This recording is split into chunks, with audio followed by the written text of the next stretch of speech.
वे तो आ चुके हैं फिर से एक ये वीडियो लेकर। अगर हो सके तो इसको लाइक एंड सब्सक्राइब कर लेना और मेरे कहने से इसको ज़रूर वॉच करना, क्योंकि आपको काफ़ी कुछ अच्छा सा देखने के लिए इसमें मिल सकता है। और यहाँ पर वीडियो को स्टार्ट कर लेते हैं। और यहाँ पर जो एमसी रहता है वो कह रहा होता है कि अगर तुम ये काम करोगे, और हाँ मैं आपको बता देना चाहता हूँ कि ये जो ली है वो एक बहुत बड़ी इन्वेस्टमेंट का बेटा है जो कि काफ़ी ज़्यादा पॉपुलर है। और तभी यहाँ पर जो एमसी रहता है वो कह रहा होता है कि इससे कोई फ़र्क नहीं पड़ता है कि ये कौन है और किस लिए है, मैं चाहता हूँ कि इसको यहाँ से निकाल दो हमेशा के लिए। तभी यहाँ पर जो ली रहता है वो लड़के को बोलने लगता है और यहाँ पर एक स्टाफ को भी बुला लेता है। और यहाँ पर वो स्टाफ को बोल रहा होता है कि ली को यहाँ पर बैन कर दिया गया है, ये कभी भी यहाँ पर नहीं आ सकता चाहे कुछ भी हो जाए। तभी यहाँ पर जो ली रहता है वो चिल्लाते हुए कहने लगता है कि ये जो शेयर होल्डर है इसका जो दूसरा इन्वेस्टमेंट है वो कोई छोटी मोटी चीज़ नहीं है, मैं यहाँ पर उसको जानता हूँ और वो मेरे कहने से इसको यहाँ पर ज़रूर पनिशमेंट कर सकता है। और तभी यहाँ पर वो कह रहा होता है कि साथ साथ मैं एक बहुत बड़ा इन्वेस्टमेंट का बेटा हूँ और यहाँ पर तुम्हें मेरे को निकालोगे तो काफ़ी ज़्यादा बुरा हो सकता है। और तभी यहाँ पर वो जो रहता है वो कहने लगता है मिस वांग को कि चलो मिस वांग यहाँ से चलते हैं, हम दूसरे कोई रेस्टोरेंट में चलेंगे और वहाँ पर हम डेट करेंगे। तभी यहाँ पर जो एमसी रहता है वो कहने लगता है कि क्या ये इसको डेट कर रहा है एक ब्लाइंड डेट, और क्या होगा कि मैं इसकी जो गर्लफ्रेंड है उसको मैं चुरा लूँ। अब इसके बाद जो एमसी रहता है वो कहने लगता है कि मिस वांग थोड़ी देर के लिए रुक जाओ। और तभी यहाँ पर वो एक फूल तोड़ लेता है और यहाँ पर एमसी कह रहा होता है कि मुझे ऐसा लगता है कि तुम मेरे चुटकुलों से काफ़ी ज़्यादा हर्ट हो चुके थे, इसके लिए मैं सॉरी चाहता हूँ। और मैं चाहता हूँ कि और अब वो एमसी कह रहा होता है कि तुम यहाँ पर काफ़ी सारे लोग ढूंढते रहते हो जो कि यहाँ पर काफ़ी अमीर हो, और अगर ऑप्शन मिले कि तुम किसको चुनोगे तब तुम किसको चुनना चाहोगे अमीरी के अंदर। यानी कि वो सीधे सीधे बोल रहा होता है कि भाई मैं हूँ सुपर हीरो, मेरे को चुन लो। और तभी यहाँ पर वो जो मिस वांग रहती है वो यहाँ पर एमसी के साइड चली जाती है और यहाँ पर वो कह रही होती है कि चलो ठीक है, अगर तुम ये कह रहे हो तो मैं ज़रूर तुम्हारे साथ रहने के लिए ज़रूर सोचूंगी। और तभी यहाँ पर वो जो ली रहता है वो कहने लगता है कि वांग तुम ऐसे कैसे कर सकते हो, तुम्हारी ही वजह से मैंने उस लड़के के साथ फाइट की थी, और अगर तुम इसके साथ रहना चाहते हो तो इससे ये मतलब नहीं निकलता है कि यहाँ पर मेरी बेइज्जती हो रही है। और तभी यहाँ पर मिस वांग बोलने लगती है ली को कि मैंने तुम्हें कभी भी ये नहीं कहा था कि जाके तुम मुझसे फाइट कर लो, और हालांकि मैंने सिर्फ तुम्हें बताया ही था और तुम्हारे फ्लेक्स मारने के कारण तुम इससे फाइट कर चुके हो, इसका मतलब ये बिल्कुल भी नहीं था कि तुम मेरी वजह से ये काम कर रहे थे। अब इसके बाद जो ली रहता है वो काफ़ी ज़्यादा गुस्सा कर यहाँ पर वांग को बताने लगता है कि ठीक है, अगर तुम ये चाहते हो तो ऐसा ही होगा, और मैं ज़रूर से चेक करूँगा कि तुम्हारे साथ कुछ ऐसा हो जो कि तुम्हें ना करना होगा, और जैसे कि तुमने मेरी बेइज्जती की है तो मुझे इसका रीपे ज़रूर लेना पड़ेगा, और मैं तुम्हारी जो इज्जत है उसको लूट लूँगा चाहे कुछ भी हो जाए। और तभी यहाँ पर एमसी यहाँ पर मिस वांग के पीछे आ जाता है और उसको जो रहता है वो कह रहा होता है एक जगह पर बिठाकर कि तुम यहाँ पर खाना खाओ, और तब तक अगर कोई तुम्हें कुछ ऐसा है जो तुम्हें परेशान कर रहा है उसको तब तक मैं चेक कर लूँगा। तभी यहाँ पर मिस वांग कहती है कि ठीक है, लेकिन तभी यहाँ पर वो जो ली रहता है वो काफ़ी ज़्यादा गुस्सा हो जाता है और यहाँ पर वो मिस वांग को यहाँ पर मारने के लिए आगे बढ़ जाता है। तभी यहाँ पर जो एमसी रहता है उसका हाथ पकड़ लेता है और यहाँ पर एमसी कह रहा होता है कि तुमने काफ़ी कुछ गलत कर दिया है। और तभी यहाँ पर वो जो चैन रहता है वो वहाँ के काफ़ी सारे स्टाफ को बुला लेता है जो कि वहाँ के मतलब गार्ड थे, और यहाँ पर वो कह रहा होता है कि जल्दी से जाओ और उस लड़के को पकड़ो और यहाँ से निकाल के फेंको इसको। और तभी यहाँ पर वो दोनों गार्ड उसको पकड़ के यहाँ से लेके जाने लगते हैं, लेकिन यहाँ पर जो ली था वो काफ़ी ज़्यादा गुस्सा हो रहा था। और इसके बाद जो एमसी रहता है वो उसको एक वाइन देने लगता है, और तभी एमसी यहाँ पर मिस वांग को बता रहा होता है कि ये मेरे तरफ से तुम ये ट्रीट समझ लो एक तरीके से, और ये हमारी एक डेट रहेगी। और साथ साथ वो कह रहा होता है कि मेरा नाम ये है, जो कि मैं नहीं बताने वाला भाई, तुम तो उसको सिर्फ एमसी ही समझो। और यहाँ पर वो कह रहा होता है कि जो भी मैंने पास्ट में किया उसके लिए मैं सॉरी चाहता हूँ, जिसको देखकर यहाँ पर तभी मिस वांग कह रही होती है कि हाँ तुम सही कह रहे हो। और यहाँ पर वो बता रही होती है कि ये काफ़ी का ज़्यादा यहाँ पर अजीब बात थी कि हम ऐसे मुलाकात किए हैं और अभी डेट कर रहे हैं, लेकिन मैं तुम्हारे साथ बुरा बिहेव की थी उसके लिए मैं सॉरी चाहती हूँ और मैं बाद में इसका रिप्ले ज़रूर कर दूँगी। जिसको देखकर यहाँ पर एमसी कह रहा होता है कि चलो कोई बात नहीं, ऐसा समझ लो कि ये हमारे लिए एक अच्छी बात रहेगी और एक यादगार चीज़ रहेगी हमारे लिए। और तभी यहाँ पर हमें कुछ लोगों को दिखाया जाता है जो कि आपस में सोच रहे थे कि ये कैसे हो सकता है। और लगता है ये एमसी काफ़ी ज़्यादा अमीर लगता है, क्योंकि ऐसे ही रहते होंगे अमीर, क्योंकि इसने जो लड़के के साथ फाइट की थी वो यहाँ पर इसकी गर्लफ्रेंड ही छीन ली, यानी कि सीधा सीधा डेट को ही छीन लिया भाई, वो भी ब्लाइंड डेट थी उन लोगों की। और तभी यहाँ पर जो मिस वांग रहती है वो यहाँ पर कह रही होती है एमसी से कि तुम मुझे बता सकते हो कि तुम्हारे मम्मी पिताजी क्या करते हैं। जिसके ऊपर यहाँ पर एमसी बता रहा होता है कि जो मेरे मम्मी पिताजी थे वो काफ़ी टाइम पहले नहीं रहे थे, पता नहीं कैसे। और तभी यहाँ पर वो जो मिस वांग है वो एमसी को कह रही होती है कि मैं सिटी में नहीं आई हूँ और मैं ना एक दुकान में काम करती हूँ जो कि एक शॉप है, और वहाँ से मुझे कुछ थोड़े बहुत पैसे मिल जाते हैं। और इसके अलावा यहाँ पर मैं ब्लाइंड डेट करती हूँ ताकि भैया मुझे कुछ पैसे मिल सके यहाँ पर अपना जो जीवन है उसको व्यस्त रखने के लिए और कुछ छोटे मोटे काम करने के लिए। और अब इसके बाद जो एमसी रहता है वो यहाँ पर मिस वांग को कहने लगता है कि तुम काफ़ी सही हो। हालांकि अगर तुम ये बात कह रही हो तो सही होगा, क्योंकि अगर कोई लड़की किसी पुरुष के साथ रहने के लिए कह रही है और यहाँ पर वो अपने जीवन व्यक्त करना चाहती है तो बिल्कुल ये अच्छी बात है। और साथ साथ वो जो एमसी है वो सोच रहा होता है कि जो मेरी पहली वाली गर्लफ्रेंड थी उससे तो ये कहीं ज़्यादा ईमानदार मुझे लग रही है और इसमें कोई गलत बात भी नहीं लग रही मुझे। और अब इसके बाद यहाँ पर वो जो मिस वांग है वो यहाँ पर वो वाइन को पी लेने लगती है। और जब यहाँ पर वो जो वांग है वो बता रही होती है कि क्या तुम्हें पता है कि मैं तुमसे इतना गुस्सा क्यों थी, क्योंकि यहाँ पर मैं एक ब्लाइंड डेट के साथ थी, मेरी 2 ब्लाइंड डेट थी। और यहाँ पर जो वो लड़का था जो कि इससे पहले था वो यहाँ पर सलीमा हॉल में मेरे को मूवी दिखाने के लिए गया था। और साथ साथ वो कह रही होती है कि जब वहाँ पर अंधेरा था तब उसने मेरे को किस करने की कोशिश की थी और इसकी वजह से मैं काफ़ी ज़्यादा गुस्सा हुई थी। और हाँ, मैं तुम्हें एक बात बताने चाहता हूँ कि ब्लाइंड डेट क्या वो होती है कि जैसे कि रेंटल गर्लफ्रेंड जो कि पैसे देकर गर्लफ्रेंड को बुक करते हैं जो भी हो वगैरह वगैरह, वैसे ये रहता होगा। लेकिन हाँ, इसमें जो फिजिकल है उसमें होने की ज़्यादा ज़रूरत नहीं थी। क्या ऐसा है क्या? और मुझे बताना ये जो चीज़ है वो।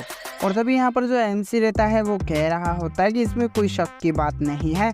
मुझे लगता है कि जो व्यक्ति आपसे जो किस करना चाहता था उसके साइड से तुम्हारा कोई क्रश नहीं था, यानी कि तुम उसे उस तरीके से पसंद नहीं करते थे।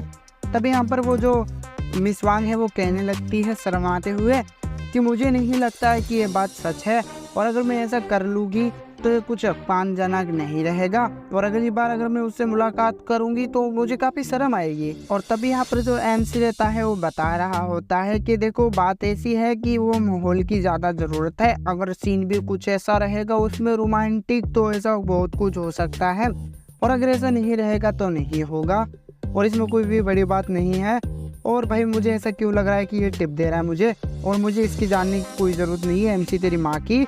और अब इसके बाद हमें देखते हैं और तभी यहाँ पर जो मिस वांग रहती है वो कह रही होती है कि भाई मैं इस पे विश्वास नहीं करती हूँ, कोई अनजान व्यक्ति किसी के साथ एक ही मुलाकात में कैसे किस कर सकता है भाई, ये कैसे नॉनसेंस जैसी बातें हैं। अब इसके बाद जो एमसी रहता है वहाँ से उठकर यहाँ पर मिस वांग की तरफ जाने लगता है और वो सीधा जाकर उसको किस कर लेता है भाई। और यहाँ पर वो काफ़ी अजीब सा मुंह बनाने लगती है मिस वांग। और तभी यहाँ पर जो एमसी रहता है वो यहाँ से जाने लगता है और वो कह रहा होता है कि तुम्हें जो खाना है वो खा लो और जितने भी बिल हो वो यहाँ पर रख देना, मैं उसको पे कर दूंगा। और मैं यहाँ से जा रहा हूँ एक कमरे में आराम करने के लिए जिसका नंबर 1208 है।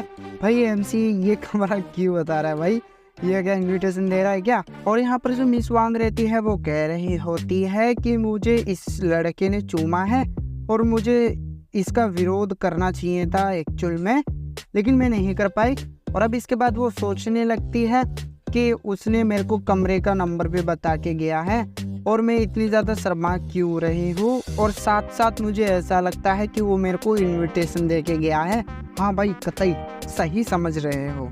और हमें सीधा 1208 वाले कमरे को दिखाया जाता है, जिसमें एमसी जो रहता है वो नहा रहा था। और वो नहाते हुए यहाँ पर जब चेक करता है तो यहाँ पर डोर पे कोई नॉक कर रहा था। और अब जो एमसी रहता है वहाँ जाकर चेक करता है, तब यहाँ पर मिस वांग आ चुकी थी और वो सीधा आकर यहाँ पर उसको किस करने लगती है भाई। और अब इसके बाद वो जो रहती है वो कहने लगती है, क्या तुम मुझे यहाँ पर बुला कर गए थे। और अब इसके बाद भाई समझ लो भाई क्या होने वाला है। और यहाँ पर जो एमसी रहता है वो सीधे यहाँ पर मिस वांग को उठा लेता है और वो सीधा उसको उठाकर अपने उस कमरे में चाकर एक लात खींच के मारता है। और वो कह रहा होता है कि भाई आज मौका है, लूट लो मुझे। वो सीधा बिस्तर पे लेके चला जाता है। और हम ये सब चीजें नहीं दिखा सकता भाई, क्योंकि यहाँ पर यूट्यूब जो है वो कुछ ज्यादा बेवकूफ बन चुका है आजकल। ये रजिस्ट्रेक्शन है और मैं नहीं कर सकता। खैर यहाँ पर जो एमसी रहता है वो सुबह सुबह उठता है और जब उठ के चेक करने लगता है कि वो यहाँ पर कैसे चलेगी इतनी जल्दी। और जब भी वो देखता है तो वहाँ पर खून लगा चुका था। और यहाँ पर समझ जाओ भाई फर्स्ट टाइम था उस लड़की का। और तभी यहाँ पर वो जो एमसी रहता है वो सोचने लगता है क्या सही में इसका क्या फर्स्ट टाइम था। और तभी वो जब बगल में देखता है तो टेबल पे उसको एक लेटर था जो कि यहाँ पर उसके लिए उस मिस वांग ने छोड़ा था। जब उसको चेक करने लगता है तो उसमें लिख रखा था, और यहाँ पर वो इसमें लिखा हुआ था कि तुम कल रात काफ़ी अच्छे तुम्हारी परफॉर्मेंस थी। और साथ साथ वो कह रही होती है कि इसके बदले में मैंने तुम्हें 3000 युआन पे किया है और तुम काफ़ी अच्छे हो।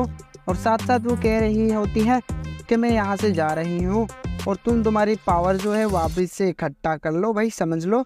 और यहाँ पर वो कह रही होती है कि जब मुझे अगले हफ्ते जब मुझे फिर से पैसा मिलेगा तब मैं तुम्हें फिर से यहाँ पर पैक करूँगी, यानी कि पे करूँगी भैया पैसा देकर। और अब इसके बाद जो है एमसी वही बिल्डिंग में आ जाता है जहाँ पर वो पहले काम करता था। और वो सीधा काउंटर पास के जाकर एक लड़के से बात करने लगता है। और वो आकर उस काउंटर वाले के पास आकर कह रहा होता है कि मैं यहाँ पर आ चुका हूँ फिर से और मैं यहाँ पर कुछ जरूरी चीजें हैं उसको लेने के लिए आया हूँ। इसके बाद वो जो काउंटर वाला रहता है वो कहने लगता है एमसी को कि मैं यहाँ का मैनेजर हूँ, बस जो काम करता हूँ, और आप थोड़ी देर के लिए रुक जाओ, मैं तुम्हें अरेंज करवा दूंगा सारी की सारी चीजें। और अब इसको देखकर दो लड़की कह रही होती है एमसी को कि ये काफी ज्यादा छोटा है, फलादी है, ये क्या ही कर लेगा।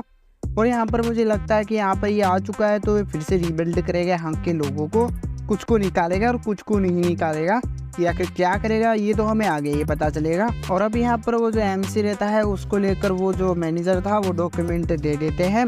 और जहाँ पर वो कह रहे होते हैं कि ये हो, इसमें आपके सारे कागजात है जो डॉक्यूमेंट है। और तभी वो कह रहे होते हैं कि जरूरी से आप इसको चेक भी कर लो। लेकिन यहाँ पर एमसी कह रहा होता है कि इसकी कोई ज़्यादा ज़रूरत नहीं है, मुझे विश्वास है कि आपने सही ही काम किया होगा।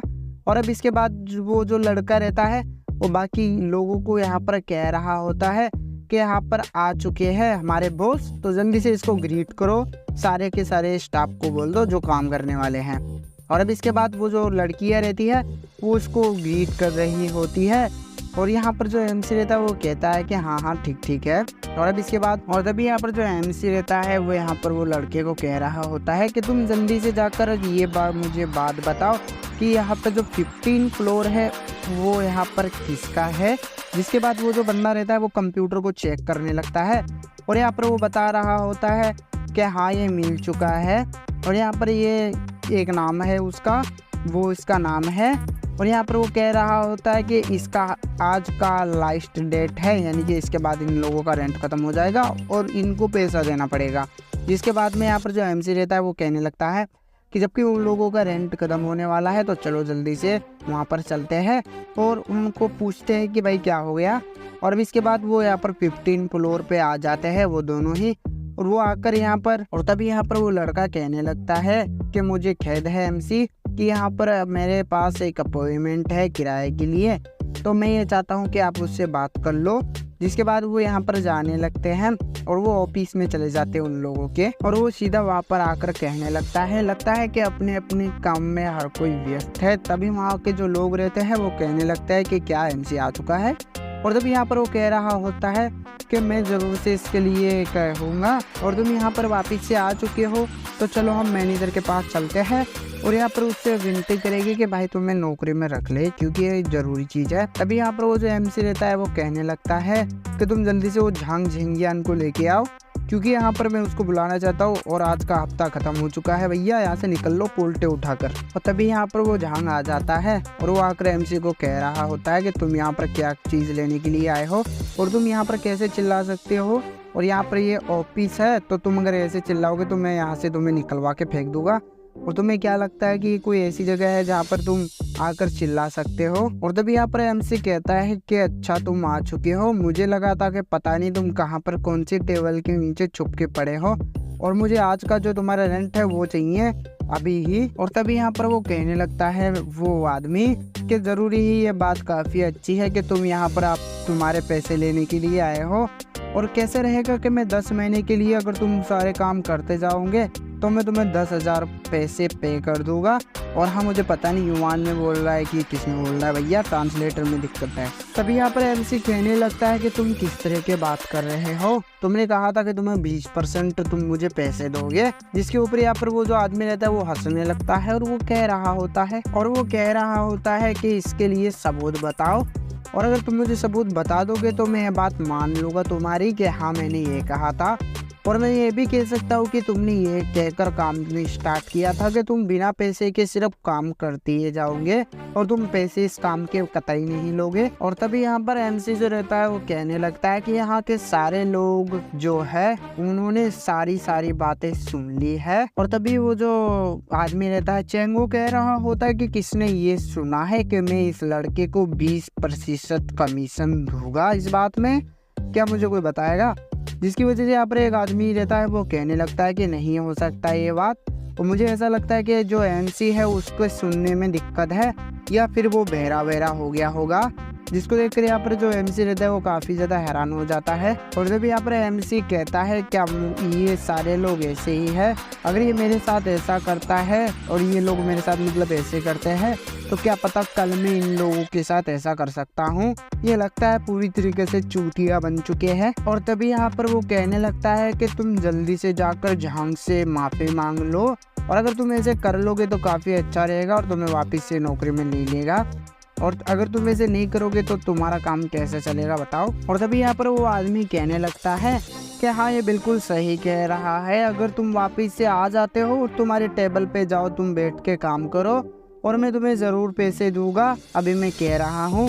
जिसके ऊपर यहाँ पर वो जो लोग रहते हैं वो कहने लगते हैं कि हाँ तुम सही कह रहे हो, और यहाँ पर वो कह रहे होते हैं कि MC को वापस से काम में रखने के लिए थैंक यू। और एक्चुअल में ऐसा ही वो इस वजह से कर रहे थे क्योंकि यहाँ पर जो MC है वो इन लोगों का भी काम कर दिया करता था ज़्यादातर मतलब। और तभी यहाँ पर जो MC है वो कहने लगता है कि तुम काफ़ी ज़्यादा फालतू बात करते हो और जो है तुम बिल्कुल बेवकूफ़ हो और मुझे यहाँ पर काम नहीं करना, और अगर मैं इस महीने भी काम करूँगा तब भी मुझे कुछ नहीं मिलने वाला है, और तुम मुझे कभी भी पैसे नहीं देने वाले हो, मुझे पता है।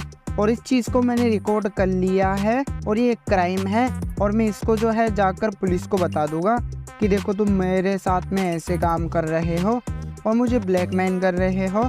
इसको देखकर वो जो आदमी है वो कहने लगता है चिल्लाते हुए कि मैंने ये काम कब किया भाई, और ये जो है तुम गलत कर रहे हो, अगर तुम ऐसे करते हो तो तुम वापिस से निकाल दिए जाओगे और मैं तुम्हें पुलिस में यहाँ पर गिरफ्तार करवा दूंगा। तुम मुझे क्या गिरफ्तार करवाओगे। और यहाँ पर वो जो आदमी रहता है वो कहने लगता है कि जाकर इसको पकड़ो और यहाँ के गेट बंद कर दो और इसके फ़ोन भी यहाँ पर ले लो, अगर तुम नहीं लोगे तो तुम्हारी नौकरी निकाल दी जाएगी। और तभी वो जो रहते हैं गेट बंद कर देते हैं और वो सीधा जाकर उसी आदमी को खोल लगा देते हैं। और तभी वो जो मैनेजर है वो कहने लगता है कि दरवाज़ा अनाचक से बंद हो चुका है और लगता है कि MC को कुछ नहीं हुआ, और अगर कुछ होगा तो। और थोड़ी देर बाद में दिखाया जाता है वो जो आदमी रहता है टकलू, वो यहाँ पर MC को कह रहा था कि तुम जल्दी से यहाँ पर इसकी रिकॉर्डिंग हटा दो, और अगर तुम हटा दोगे तो तुम्हारे लिए अच्छा रहेगा और मैं तुम्हें यहाँ से जाने दूंगा, वरना नहीं जाने दूंगा मैं। और अब यहाँ पर वो जो मैनेजर रहता है वो यहाँ पर एक कंप्यूटर को धर के यहाँ पर नीचे पटक देता है, और अभी यहाँ पर वो कह रहा होता है MC को कि देखो ये तुमने मेरा कंप्यूटर तोड़ दिया है, अब ये सही वजह रहेगी तुम्हें फंसाने के लिए। और यहाँ पर वो जो MC रहता है वो कहने लगता है कि हाँ बिल्कुल, लेकिन अफसोस की बात है क्योंकि यहाँ पर मेरा जो फ़ोन है उसमें अभी भी रिकॉर्डिंग चल रही है, और यहाँ तक कि जब तुमने फोड़ा था वो भी यहाँ पर रिकॉर्ड हो चुका है। और तुम जानते हो कि यहाँ पर एक चीज़ सबसे ज़्यादा ज़रूरी रहती है, आजकल सब फ़ोन में रहता है, और पता है वो क्या चीज़ है? तो मैं तुम्हें बताना चाहता हूँ कि यदि अगर मैं मेरा डेटा फ़ोन का हटा भी दूँ यानी काट भी दूँ, तब भी मेरा बैकअप यहाँ पर ज़रूर रहेगा और मैं उसको निकलवा भी सकता हूँ बाद में कभी भी। और अब इसके बाद में वो जो बुढ़ा मतलब वो जो टकला रहता है, यानी इसको टकला ही बुला होगा भाई, और तभी यहाँ पर वो कहने लगता है कि तुम्हारी हिम्मत कैसे हुई मुझे ऐसे रिकॉर्ड करने की गुप्त तरीके से, और तुम आज मरने वाले हो चाहे भले कुछ भी हो जाए। इसके बाद में यहाँ पर उसका एक जो आदमी रहता है वो आ जाता है और वो यहाँ पर कह रहा होता है कि तुम जल्दी से यहाँ पर तुम ऐसे कैसे काम कर सकते हो इतनी जल्दी, और क्या तुम्हें नहीं पता है कि तुम काफ़ी गलत काम कर रहे हो? चलो कोई बात नहीं, अगर तुम ये काम कर भी देते हो तब भी यहाँ पर मैं तुम्हें एक बात बताना चाहता हूँ कि यहाँ पर हम तुम्हें मार देंगे, और मारने के बाद जो तुम्हारा फ़ोन रहेगा वो उसका भी हम डेटा भी क्लियर कर देंगे और उसके बाद दूसरा वाला भी। और अब तुम बताने वाले हैं कि अब मैं तुम्हारा क्या करता हूँ। और अब इसके बाद वो कहने लगता है कि अगर कोई पुलिस आएगी तो हम उसको ये बता सकते हैं कि यहाँ पर ये हमारा कंप्यूटर तोड़ने के लिए आया था जोर ज़बरदस्ती, इसी वजह से हमें हाथापाई करनी पड़ी और इसको हमने पेला था, और यहाँ पर जो पुलिस रहेगी वो भी हमारा कुछ नहीं कर सकती है ऐसी बातों पे। तभी यहाँ पर वो जो उसका जो डोर रहता है वो खटखट होने लगता है और यहाँ पर वो सोचता है कि भाई कौन आ गया, और तभी यहाँ पर वो मैनेजर आ जाता है। तभी यहाँ पर वो जो टकलू रहता है वो कहने लगता है कि मैनेजर चेंग तुम यहाँ पर क्यों आ गए? तभी यहाँ पर जो चेंग रहता है वो उसको बताने लगता है कि मैं यहाँ पर पट्टे के तौर पे नीचे जाने ही वाला था और तुम्हें पैसे हमें देना है, उसकी भी बात करनी थी। और अब यहाँ पर वो जो चैन रहता है वो कह रहा होता है कि मैं यहाँ पर तुम्हें बताना चाहता हूँ कि तुम यहाँ पर इतने दिन में तुम्हारे ऑफिस का दरवाज़ा क्यों बंद कर रहे थे, और यहाँ पर तुम मुझे बता सकते हो कि तुमने एमसी के साथ क्या किया है। तभी यहाँ पर वो कहता है कि क्या, कौन सा है एमसी? और यहाँ पर वो कह रहा होता है कि वो हमारा बॉस है। तभी यहाँ पर वो जो टकलू रहता है वो काफ़ी ज़्यादा हैरान हो जाता है और तभी वो कहने लगता है क्या ये खड़ा है ये हमारा नया बॉस है, क्या तुम्हें नहीं दिख रहा? और तुम्हें ये जो है इसके साथ तुमने कुछ गलत तो नहीं किया? तभी यहाँ पर वो जो टकलू रहता है वो कहने लगता है क्या ये नया बॉस है? तभी यहाँ पर वो जो चैन रहता है वो यहाँ पर एमसी के पास आ जाता है और वो कह रहा होता है कि मैंने काफ़ी ज़्यादा लेट कर दी है और मुझे लगता है कि वो कॉल नहीं उठाना था मुझे। तभी यहाँ पर वो जो एमसी रहता है वो यहाँ पर बताने लगता है कि नहीं तुम बिल्कुल सही टाइम पे आए हो। तभी यहाँ पर वो टकलू चैन को कह रहा होता है कि जब आप बोलते हो कि नया बॉस है तो इसका मतलब क्या है? तभी वो जो चैन रहता है वो कहने लगता है कि जैसे कि मैं आपको बताऊं कि ये जो एमसी है इसने 2 बिलियन दिए हैं ये कंपनी को खरीदने के लिए और इसने सक्सेसफुली ये कंपनी खरीद भी ली है और अब ये यहाँ का नया बॉस है और अब इसकी ही कहने से ये जो कंपनी है वो चलती है। और अब इतनी बात देखकर वहाँ के जो लोग रहते हैं वो काफ़ी ज़्यादा हैरान हो जाते हैं और साथ में वो टकलू भी। और तभी यहाँ पर उनमें से एक तशमीश कह रहा होता है कि ये कैसे हो सकता है, इसने बिल्डिंग खरीद ली है। तभी यहाँ पर वो दूसरा आदमी कहने लगता है कि ये तो अभी कुछ टाइम पहले गरीब था और ये नौकरी करता था और इसका क्या मतलब है, क्या ये गरीबी में जीना चाहता है अपना जीवन व्यस्त करने के लिए अमीरी को छोड़ के? तभी यहाँ पर जो तीसरा है वो कह रहा था कि कल ये नौकरी से यहाँ से निकला था और आज इसने पूरी कंपनी खरीद ली, क्या ये मुझसे बदला लेना चाहता है? और अब इसके बाद में वो जो एक आदमी सा रहता है वो यहाँ पर मैनेजर को कहने लगता है कि मैनेजर आप एक बार चेकआउट कर सकते हो कि ये जो एमसी का नाम है वो क्या पता गलती से आ गया हो और क्या पता नया बॉस और उसका नाम सैम हो इसी वजह से। और तभी यहाँ पर वो जो मैनेजर रहता है वो उसके ऊपर चिल्लाने लगता है कि क्या तुम अंधे हो चुके हो या फिर मैं अंधा हूँ? अगर तुम ऐसे बोल रहे हो तो इसका मतलब मैं अंधा हूँ। अगर मुझे नहीं पता होगा तो किसके बारे में पता होगा? मैं यहाँ का मैनेजर हूँ तो मुझे पता है कि कंपनी में क्या क्या है और कौन कौन आने वाला है या कौन नहीं। इसका मतलब तुम ये कैसे कह सकते हो कि मैं ये बारे में गलती कर रहा हूँ? और तभी यहाँ पर वो जो टकला रहता है वो यहाँ पर एमसी को यहाँ पर पटाने लगता है ये कहकर कि भैया जो भी गलती हुई है उसके लिए मुझे माफ़ कर दो और मैं नहीं चाहता था ये सब काम करने के लिए। और यहाँ पर वो कह रहा होता है कि मैं जो भी गलत फहमी हुई है उसके बदले में मैं डबल रीपे करूँगा और मैं आपको अमाउंट ज़्यादा पे कर दूँगा बदले में। और तभी यहाँ पर वो जो MC रहता है वो कहने लगता है, मतलब जो चैन रहता है वो कहने लगता है कि क्या तुम्हें ऐसा लगता है कि तुम यहाँ पहले काम करते थे, और अगर तुम करते थे और इसके जो तुम्हारे पैसे है वो इसके पास है और ये नहीं दे रहा है। तो यहाँ पर वो मैनेजर रहता है वो टकलू को कहने लगता है कि अगर तुमने ये पैसे वापस इसको नहीं किए और तुम अगर इतने सालों से इसको नहीं दे रहे थे तो एक तरीके से इलीगल है। हमारी कंपनी में वो बिल्कुल इलीगल है। जो व्यक्ति काम करता है उसको पैसे देना भी ज़रूरी है, और यदि वो काम ऐसा रूल को उल्लंघन करता है या रूल को ब्रेक करता है तो उसको पनिशमेंट के तौर पे यहाँ पर हर्जाना देना पड़ेगा, वो भी 3 गुना ज़्यादा। और अब इसी वजह से अब तुम्हें इस बारे में सोचना होगा, और अगर तुम ये रूल को नहीं जानते तो क्या तुम भूल गए थे तुम। और तभी यहाँ पर वो जो MC रहता है वो कहने लगता है कि नहीं, इसकी कोई ज़रूरत नहीं है कि ये भूल गया होगा, मैं जानता हूँ, और इसी वजह से मैंने ये रिकॉर्ड की है जिसमें कि इसने बता रखा है कि ये मुझे 20% पैसे पे करेगा। और इसने बोला था कि अगर ये वापिस आता है नौकरी में तो मैं इसको एक काम कंप्लीट करेगा तो 10,000 युआन पे करूँगा, लेकिन मुझे मेरा जो है पैसा वही चाहिए। और तभी यहाँ पर वो जो रहता है वो टकलू वो कहने लगता है कि वो तो सब बीती बातें थी, इसको भूल जाओ और मैं 3 गुना रीपे करने के लिए रेडी हूँ, बस तुम ये जो रिकॉर्डिंग है इसको डिलीट कर दो। जिसके बाद यहाँ पर वो जो MC रहता है वो कहने लगता है कि नहीं, मुझे फालतू पैसा 1 रुपये भी नहीं चाहिए, मुझे जो मेरा 20% है उसके हिसाब से जो है वो दे दो। जिसके बाद तभी यहाँ पर वो जो MC रहता है वो कहने लगता है कि इसकी कोई ज़रूरत नहीं है, मैंने इसकी बात का जो रिकॉर्डिंग है वो रिकॉर्ड कर लिया था और मैंने जो है इसके बारे में सब चीज़ डिटेलिंग निकाल ली थी, और ये मेरे को कह रहा था कि मुझे 20% रीपे चाहिए, ठीक है। और इसने काफ़ी कुछ मेरे को गलत बोला था जिसकी रिकॉर्डिंग ये है। अब इसके बाद यहाँ पर वो जो टकलू रहता है वो कहने लगता है MC को कि तुम इस बारे में भूल जाओ, वो तो सब बीती बातें थी और मैं 3 गुना रीपे करने के लिए रेडी हूँ, और कैसा रहेगा ये बात, और तुम ये जो रिकॉर्डिंग है उसको डिलीट कर दो पूरी तरीके से। और अब इसके बाद जो MC रहता है वो कहने लगता है कि नहीं, इसकी कोई ज़रूरत नहीं है, मुझे जो मेरा पैसा है वही दे दो और इसके अलावा मुझे 1 रुपये भी नहीं चाहिए। जिसके बाद वो यहाँ से कहकर जाने लगता है चैन को कि ये मामला तुम संभालोगे और मुझे कोई भी एरर की ज़रूरत नहीं है, और ना इसके बारे में आपसे मुझे कुछ सुनना है। चैन रहता है वो कह रहा होता है कि हाँ ठीक है, ज़रूरी, मैं सुनिश्चित करूँगा कि तुम्हें वापस से इसके बारे में कंप्लेंट ना हो। अब इसके बाद तभी यहाँ पर वो जो टकलू रहता है वो MC को रोकते हुए कहने लगता है कि मैंने इतना कुछ कर दिया है और तब भी तुम मुझे एक रास्ता नहीं दे रहे हो इस मामले से निपटने के लिए।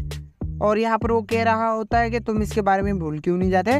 जिसके बाद वो जो MC रहता है वो बताने लगता है कि जो कोई इंसान मेरा दुश्मन है उसको मैं कतई रास्ता नहीं देता हूँ कि वो बाद में आकर मेरे को उंगल करे, इसी वजह से मैं उसको पहले ही पेल देता हूँ, और अब तुम यहाँ से हट जाओ मेरे रास्ते से। और जब यहाँ पर वो कह रहा होता है टकलू कि तुम ऐसे कैसे कर सकते हो, और यहाँ पर तुम ऐसे कौन होते हो ये बात बोलने वाले। तब यहाँ पर वो जो MC रहता है वो कहने लगता है कि मैं कौन होता हूँ बोलने वाला। और यहाँ पर वो जो टकलू रहता है वो वहाँ के लोगों को कहने लगता है कि जो इंसान ये MC का फ़ोन को पकड़ेगा और फोड़ देगा तो मैं उसको 50,000 युआन पे करने के लिए तैयार हूँ। लेकिन ये बात सुनकर कोई भी रिएक्ट नहीं करता, और यहाँ पर और ये बात देखकर उन लोगों का कुछ भी नहीं होता है और न कोई वो रिएक्ट करते हैं। और अब इसके बाद वो जो टकलू रहता है वो प्राइस को डबल करते हुए 1 लाख कह देता है, तो जो इसको पकड़ेगा उसको मैं 1 लाख पे करूँगा और जल्दी से पकड़ो, फक यू MC। और तभी यहाँ पर वो कह रहा होता है MC के तुम अपनी बातों पे कैसे भरोसा दिलवा सकते हो, क्योंकि तुमने मेरे साथ ऐसा चीटिंग की बाजी की थी, और तुम्हें अभी भी लगता है कि कोई इंसान इतना तुम्हारी बात पे सच्चाई कर सकता है और वो खड़ा हो सकता है, क्योंकि तुम इतनी काम करने पे तो पैसे रिपे किया नहीं और तुम ऐसी बातों पे भी रिपे करवाने वाले हो, ये कतई नहीं हो सकता। और तभी यहाँ पर वो जो रहता है वो चैन वो फ़ोन को उठाता है और वो यहाँ पर स्टाफ को बुलाने लगता है कि जल्दी से आओ और ये बंदे को यहाँ से लेके जाओ 15वीं मंजिल पे। और यहाँ पर काफ़ी ज़्यादा दिक्कत क्रिएट हो चुकी है, फटाक से आ जाओ।